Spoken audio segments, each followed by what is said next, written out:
Google ou encore Yahoo, notre invité a décidé de se mesurer aux géants des moteurs de recherche sur Internet. Moussa Touré a lancé pour cela Mayan, avec pour objectif impacter 500 000 personnes sur le continent africain avant 2030. Bonsoir Moussa Touré, merci d'avoir accepté notre invitation. Bonsoir Monsieur Baldé. Premièrement, ça veut dire quoi Mayan et comment ce projet a vu le jour? Alors Mayan, en fait, c'est en référence à Maya Angelou, qui est une militante en fait afro-américaine qui a aussi longtemps milité en Afrique. Et dans le nom Mayan, il y a deux Y qui font référence aux os de la girafe, qui se trouvent donc sur, ce ne sont pas vraiment des cornes, donc ce sont des os recouverts de peau. Et donc la girafe qui est le logo principal de Mayan. D'accord. Et comment ce projet a vu le jour?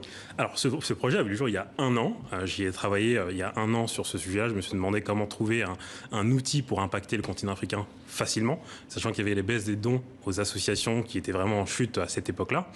Et donc, du coup, je me suis dit, on a potentiellement une occasion de faire quelque chose de sympathique avec ce moteur de recherche-là. Vous avez créé ce moteur de recherche en partenariat avec Microsoft. Comment vous avez réussi à convaincre cette multinationale d'adhérer à ce projet? Alors, je pense qu'aujourd'hui, sur le marché, si on prend une vue macro, Google, c'est quand même 91% du marché mondial. C'est 4 milliards de recherches par jour et depuis que j'ai commencé à parler, c'est peut-être 200 000 recherches qui ont été faites sur Google. Donc je pense qu'il y a une volonté de Microsoft d'aller chercher des parts de marché, premièrement, et d'aller effectivement mettre en lumière des projets comme le nôtre sur le marché mondial, forcément. Et comment ça se passe concrètement? On va sur mayan.org, qu'est-ce qui se passe? Expliquez-nous tout simplement. Oui, alors c'est très simple, il y a 3 étapes aujourd'hui. Quand vous allez sur mayan.org, vous faites une recherche, comme vous avez l'habitude de faire tous les jours. Des résultats s'affichent. Par exemple, tv5monde.com. Exactement, tv5monde.com qui a d'ailleurs fait une campagne média, une campagne publicitaire sur les moteurs de recherche. Et donc du coup, il y a des liens sponsorisés qui arrivent en haut des résultats, qui nous permettent à nous de monétiser, donc de rapporter de l'argent.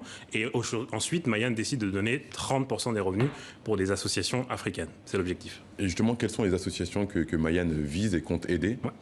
Alors, nous avons 3 projets en tête pour démarrer. Le premier, c'est l'agriculture. Le deuxième projet, c'est l'eau. Et le troisième, c'est l'électrification des zones rurales, hôpitaux, écoles et maisons. L'objectif, ça va vraiment être de sélectionner minutieusement ces associations pour faire en sorte déjà de prouver l'impact qui a été fait sur les 2-3 dernières années, donc avec des KPI qui sont vraiment intéressants et impactants, et surtout de voir un petit peu la présence que ces personnes-là ont sur les réseaux sociaux et que ces associations-là démontrent au quotidien. C'est vraiment l'objectif. Mais pourquoi ce choix de ces 3 thématiques par rapport au continent africain? Même si ça aurait pu être d'autres thématiques, mais pourquoi ce choix? Et complètement. Alors c'est important pour moi aujourd'hui d'avoir ces 3 principaux projets que j'appelle les corps, qui sont vraiment des besoins fondamentaux sur le continent africain. L'agriculture pour réduire effectivement la faim. L'eau pour essayer de faire en sorte d'assurer l'accès à l'eau sur des zones rurales où c'est effectivement des fois difficile. Et l'électricité, aujourd'hui on l'a bien vu avec la crise du Covid, l'électricité c'est finalement un besoin fondamental. Les hôpitaux ont besoin d'électricité, que ce soit pour la conservation des vaccins, mais aussi globalement pour faire fonctionner l'hôpital. Alors après l'objectif, ça va être d'aller rapidement sur d'autres sujets comme l'éducation et la santé. C'est la réflexion qu'on a avec Richard Battiebo, qui est du coup mon partenaire. Vous avez quel retour justement depuis le lancement de Mayan? Est-ce qu'il y a des nouvelles personnes qui ont mis Mayan comme moteur de recherche par défaut? Alors oui, effectivement, j'ai eu de beaux screenshots de Mayan sur des écrans et sur des téléphones, donc c'était effectivement très positif et j'étais forcément très content. C'est 22 millions de personnes quand même sur les 3 dernières années qui ont basculé sur des moteurs de recherche qui sont sociaux, qui ont soit un impact social ou écologique, depuis maintenant 3 ans. Et donc du coup, les premiers retours qui sont généralement, c'est on n'a pas l'habitude. Les gens sont forcément habitués à Google, parce qu'ils utilisent Google depuis qu'ils sont nés, si ce n'est même un an après peut-être. Et du coup, ils ont l'habitude d'avoir cette expérience utilisateur qui est forcément différente chez nous, parce que les résultats sont proposé par Microsoft Bing, qui s'est vachement amélioré, qui est un acteur qui nous aide sur cette partie de technologie.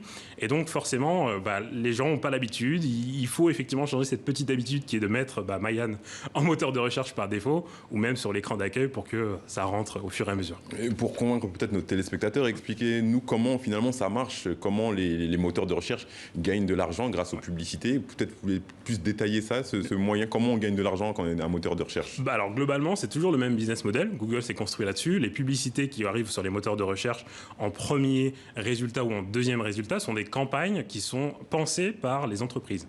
TV5 Monde a pensé une campagne marketing digital sur Google, sur Microsoft aussi, pour attirer le maximum à la fois d'entreprises mais aussi de particuliers et créer du trafic sur ces différents sites web.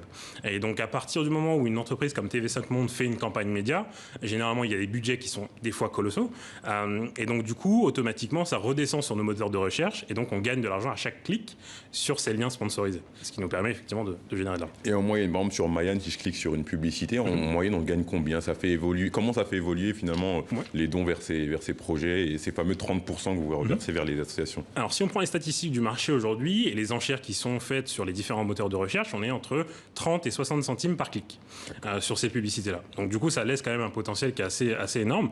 Pour vous donner un exemple, Ecosia, c'est 10 millions d'utilisateurs et en un an ils ont donné 12 millions pour la reforestation en Afrique ou en Amérique du Sud.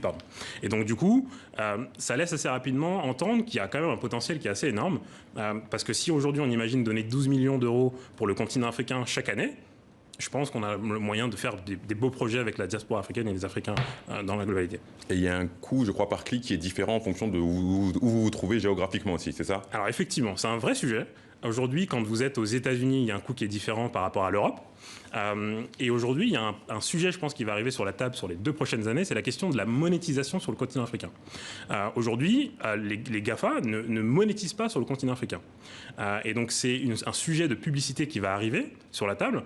Et je serais prêt vraiment pour l'accueillir, ce sujet-là, parce que clairement, aujourd'hui, l'Afrique, c'est l'avenir, et on le sait. C'est là où il y a le plus d'opportunités à côté, en fait, sur tous les business. Et je pense qu'il y a un essor qui est grandissant sur la partie moteur de recherche, et on a en tout cas une place à se faire là-dessus.